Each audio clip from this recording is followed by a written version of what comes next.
అనుకున్నంత అయింది. ఎట్టకేలకు చిరంజీవి ఎంతో ముచ్చటపడి పెట్టిన ప్రజారాజ్యం పార్టీని తన పుట్టినరోజు నాడు కాంగ్రెస్ సముద్రంలో కలిపేశాడు. ఇక నుంచి తాను నిఖార్సైన కాంగ్రెస్ వాదిని ప్రకటించేశాడు. ఇది తన జీవితంలో మరపురాని రోజు అని గర్వంగా ప్రకటించుకున్నాడు. ఇప్పుడు ప్రజారాజ్యం పార్టీ అధినేత ఒకప్పటి ప్రజారాజ్యం పార్టీ అధినేత నేటి కాంగ్రెస్ నాయకుడు చిరంజీవితో మాట్లాడదాం.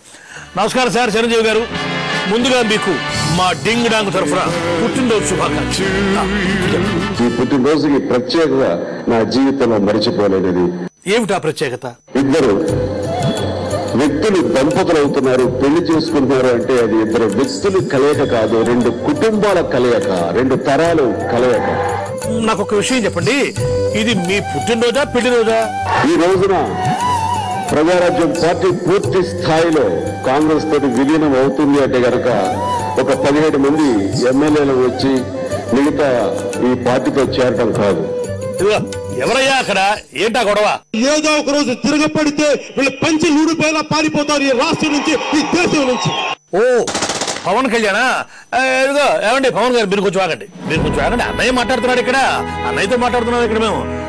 చిరంజీవి గారు మీరు చెప్పండి, ఆయన నాగమన్నాండి. ఈ రోజున అద్భుతమైన కలయిక జరుగుతుంది. ప్రతి కాంగ్రెస్ నాయకుడికి ఒక దుర్మార్గపు క్రిమినల్ చరిత్ర ఉంది. సార్ పవన్ కళ్యాణ్ గారు అట్లా ఆవేశపడితే ఎట్లా సార్? అన్నయ్య చాలా సీరియస్ గా మాట్లాడుతున్నారు ఇక్కడ, మీరు కొంచెం ఆగండి. చిరంజీవి గారు చెప్పండి, మీరు ఈ పుట్టినరోజును మీరు ఎట్లా భావిస్తున్నారు? ఇది ఆషామాషి పుట్టినరోజు కాదు. ఆషామాషి పుట్టినరోజు కాదా? మరి ఈ యొక్క విలీనం అనేది సాదాసీదాకు పుట్టిన మన విలీనం కాదు. కాంగ్రెస్ దౌర్జన్యాన్ని, కాంగ్రెస్ దమన నీతిని ప్రతి వాడన, వీధిన, పల్లెన ఈ రాష్ట్రానికి మొత్తం చెప్పి కాంగ్రెస్ ని గద్దె దించుతాం. ఏంటండి కళ్యాణ్ గారు, మళ్ళీ ఏంటి? ఎందుకు అట్లా గుర్తు చూసుకుంటారు మీరు? అంతా అయిపోయింది కదా, అయిపోయా కాంగ్రెస్ లో కలిసిపోయా. మీరు అట్లా ఉండండి, మీరు కంటిన్యూ చేయండి సార్. చిరంజీవి గారు, పవన్ గారు మీరు కష్టాలండి. కాబట్టి ఈ పుట్టినరోజుకి ప్రత్యేకత నా జీవితంలో మరిచిపోలేనిది. అవును, ఆ మాటకు వస్తే మీ మాటలు నమ్మి మీకు ఓట్లేసిన జనాలకు కూడా జీవితాంతం గుర్తుండిపోయే దినం ఇది. ఆ ప్రజారాజ్యం పార్టీకి మంగళం పాడారు, ఇప్పుడేం చేస్తారు చెప్పండి?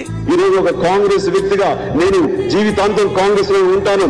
కాంగ్రెస్ కి చిరంజీవి గారు కొరబోయింది మీకు. మీకు ఓట్లేసిన జనాలు ఎవరో మిమ్మల్ని తలుచుకుంటున్నారు.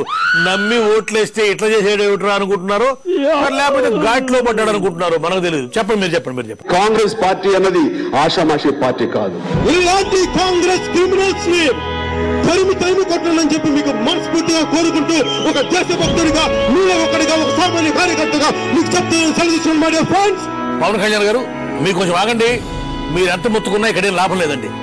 ఇక్కడ ఈ అన్నయ్య ఆ అన్నయ్య కాదు, మార్పు అని పాపం తానే మారిపోయారు. మీరు ఇట్లా మాటికి వచ్చి కాంగ్రెస్ ని తిడుతుంటే అన్నయ్య బాధపడతాడు. చిరంజీవి గారు మీరు కంటిన్యూ చేయండి. అధికారం అనేది నాకు పరమావధి కానీ అది కాదు ఇంపార్టెంట్. ప్రతి రాజకీయ నాయకుడు చెప్పే మాటే సార్ ఇది, పదే చెప్తుంటారు. పైగా ఇంకా చెప్పండి. అవినీతి అన్నదానికి రిజల్ట్స్ మనం తమిళనాడులో చూసాం.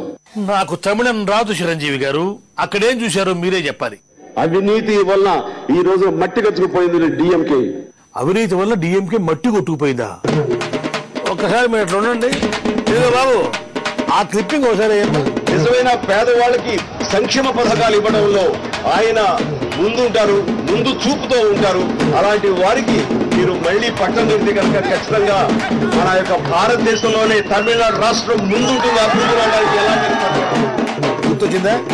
గత అసెంబ్లీ ఎన్నికల్లో మట్టి కొట్టుకుపోయిన డిఎంకేకు మీరు ప్రచారం చేసిన అపురూప సన్నివేశం అది. ఇప్పుడేమంటారు చిరంజీవి గారు? అడ్డెడ్డెడ్డే మళ్ళీ కొరపోయింది సార్. ఎవరో మిమ్మల్ని తలుచుకుంటున్నారు. బహుశా డిఎంకే పార్టీ వాళ్ళే ఉంటుంది. ఈయన్ని పిలిచి ప్రచారం చేయించుకుంటే మాకు ఈ గతి పెట్టింది అనుకుంటున్నారేమో, లేకపోతే కాదో మనకు తెలియదు. ఇది ఆరంభం మాత్రమే. అవును, అంతం కాదు, ఇది ఆరంభం మాత్రమే.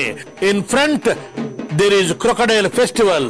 బాగుంది సార్, చాలా బాగుంది. చివరిగా ఏదన్నా మంచి డైలాగ్ చెప్పండి సార్. మీరు ఎప్పుడు చెప్తుంటారే జై ప్రజారాజ్యం, జై కాంగ్రెస్. మీరు ఇప్పుడు కాంగ్రెస్ పార్టీలో కలిసిపోయారు కదా, సరే కాస్త మెల్లిగా రండి సార్, మళ్ళీ దగ్గు వస్తుంది, లేకపోతే మళ్ళీ కోరబోతుంది. ఆ విధంగా చిరంజీవి స్థాపించిన ప్రజారాజ్యం కాంగ్రెస్ అనే మహాసముద్రంలో కలిసిపోయి కనుమరుగైపోయింది.